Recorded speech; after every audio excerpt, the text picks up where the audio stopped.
চায়ের সাথে খাওয়ার জন্য মাত্র 10 মিনিটে জলের ভাপে এই নরম তুলতুলে কেকটা বানিয়ে দেখুন। একদিকে চা বসিয়ে আরেকদিকে এই কেক বানিয়ে নিতে পারেন, এত সহজ। আর কেক হবে একদমই নরম তুলতুলে, আর গরম গরম চায়ের সাথে এই কেকটা খেতে দারুণ লাগে। দেখবেন এইভাবে একবার কেক বানালে বারে বারে বানিয়ে খেতে ইচ্ছে হবে। নমস্কার বন্ধুরা, নতুন একটা পর্ব দেখার জন্য আপনাদের সকলকে স্বাগত জানাই। আজকে বানিয়ে দেখাবো মাত্র 10 মিনিটে জলের ভাপে কেক। চায়ের সাথে খাওয়ার জন্য ভীষণ মজার একটা কেক বলতে পারেন। একদিকে চা বসিয়ে আরেকদিকে এই কেকটা ঝটপট বানিয়ে নিতে পারেন। কোনো রকমের লবণ, বালি বা কেক বেক করা ঝামেলাই থাকবে না। তার সাথে কোনো রকমের তেল, ঘি, বাটার ছাড়াই কেক তৈরি হবে। তো চলুন, আশা করছি আপনাদের রেসিপিটি অনেক ভালো লাগবে। কেকটা তৈরি করার জন্য প্রথমে আমি একটা মিক্সির জার নিয়েছি। এবারে এই মিক্সির জারের মধ্যে নিয়ে নেব 200 গ্রাম সুজি। আমি এখানে আজকে সুজি দিয়ে তৈরি করছি। আপনারা চাইলে সুজির পরিবর্তে ময়দা দিয়েও তৈরি করতে পারেন। এবারে এই সুজিটা মিক্সির মধ্যে নিয়ে একটু গুঁড়ো করে নেব, এতে করে কেকটা অনেক সফট হবে।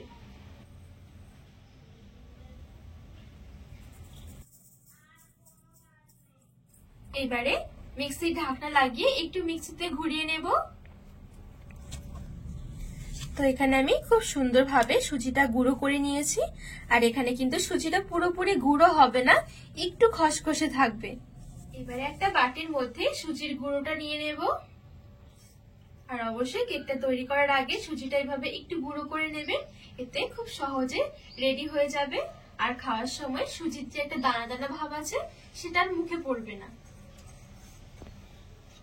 এবারে ঠিক এই মিক্সির জারের মধ্যে আমি কিছুটা চিনি নিয়েছি, চিনিটাকে গুঁড়ো করে নেব। আর ঠিক যতটা সুজি হবে ঠিক তার অর্ধেক দিতে হবে চিনি, তাহলে মিষ্টির পরিমাণটা ঠিকঠাক ভাবে থাকবে।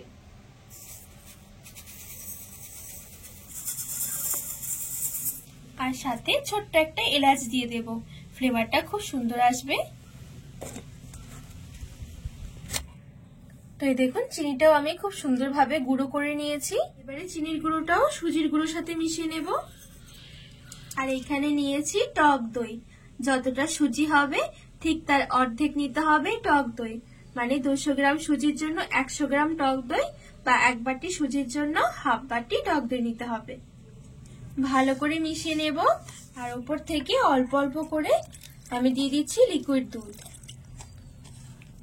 চাইলে এখানে দুধের পরিবর্তে জলটা দিয়েও দিতে পারেন, তবে দুধটা দিলে খেতে বেশি ভালো লাগবে। তো এখানে অল্প অল্প করে লিকুইড দুধ দিয়ে খুব সুন্দরভাবে মিশিয়ে নিয়েছি। আর এই দেখুন, খুব বেশি পাতলা করিনি, আবার কিন্তু খুব বেশি ঘনও নয়। আর এখানে কিন্তু রেস্টে রাখার দরকার নেই, যেহেতু সুজিটা আমি গুঁড়ো করে নিয়েছিলাম, সেই জন্য একটু ভালো করে মিশিয়ে নিলেই হয়ে যাবে। দিয়ে দিচ্ছি 1 চামচের 3 ভাগের 1 ভাগ বেকিং পাউডার। আর ঠিক ততটাই দিয়ে দিচ্ছি বেকিং সোডা। খুব বেশি দেওয়ার দরকার নেই, সামান্য দিলেই হবে। দিয়ে দিচ্ছি লিকুইড দুধ। ভালো করে মিশিয়ে নেবে। এবারে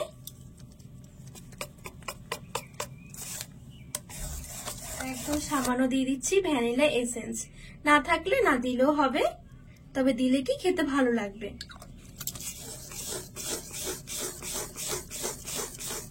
তো এখানে বেকিং পাউডার, বেকিং সোডা আর ভ্যানিলা এসেন্সটা দিয়ে খুব ভালোভাবে আমি মিশিয়ে নিয়েছি।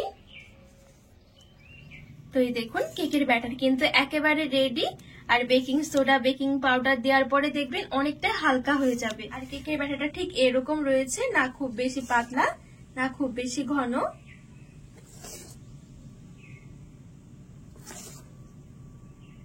এবারে কেকটা বসানোর জন্য এখানে স্কোয়ার টাইপের একটা মোল্ড নিয়েছি। এটা যেন খুব সহজে বেরিয়ে আসে, সেই জন্য একদম সামান্য একটু সাদা তেল দিয়ে দিচ্ছি। ভালো করে একটু ব্রাশ করে নেব। এবারে রেডি করে রাখা কেকের ব্যাটারটা নিয়ে নেব।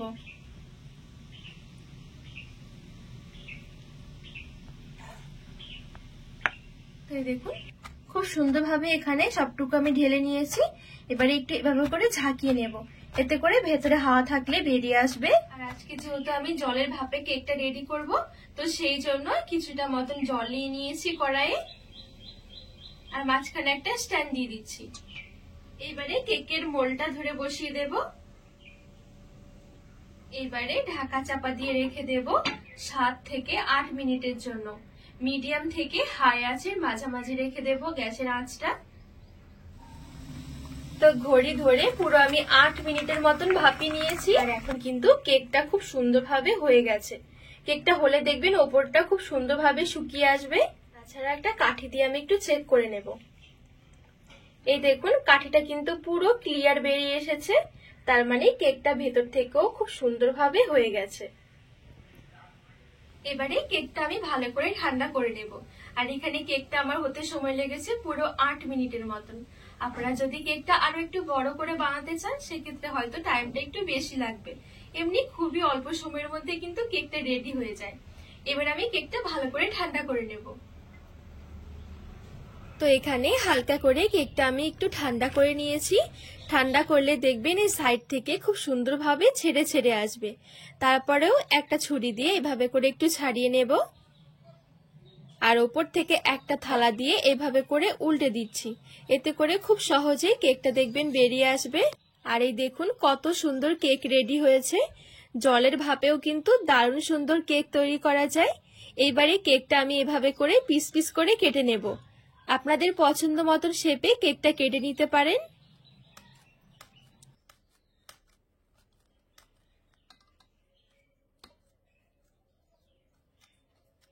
তো এখানে খুব সুন্দরভাবে পিস পিস করে কেটে নিয়েছি।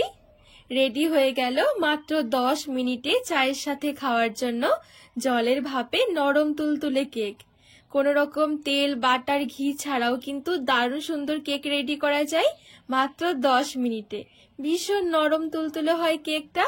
আর এরকম গরম গরম চায়ের সাথে খেতে তো দারুণ লাগে। একবার অবশ্যই এভাবে একবার হলেও বানিয়ে দেখবেন। দেখবেন একবার তৈরি করলে বারে বারে বানিয়ে খেতে ইচ্ছে হবে। তো বন্ধুরা আজকে এই জলের ভাপের কেকের রেসিপি আপনাদের কেমন লেগেছে অবশ্যই কিন্তু কমেন্ট করে জানাবেন। আর রেসিপি ভালো লাগলে চ্যানেলটিকে সাবস্ক্রাইব করে পাশে থাকার অনুরোধ রইল।